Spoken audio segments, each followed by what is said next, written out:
Ay, sarap maglakad dito mga pare ko dahil nga ang lamig. Ambon. Yes, kailangan ni ano tayo, pakondisyon dahil bukas ay trabaho na ulit. Tiyempon-tiyempo din ang pagkaka-rest day natin dahil maulan nga. Ito naman ni Dini sa ilog, oh. Tabing ilog kasi ito eh. Silip natin ang ilog mga pare ko eh. Oh, ayan. Ayan ang ilog. Ayan, kaso medyo malabo ang ilog dahil nga umulan.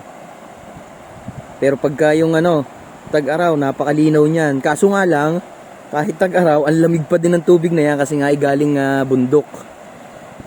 Yan, naliligo ang tropa dyan pagka summer. Doon sila napwesto dyan. Ang ganda rin. Yan, ito na ang aming bahay. Yan ang aming room. Tapos yun ang kabilang room. Tapos meron pa doon. Tito Jo, hi. Yes. Yan, mga kasama ko sa trabaho yan mga yan. Matitibay din yan, mga old farmers yan. Kwarto ng kabila, ito yung kwarto namin.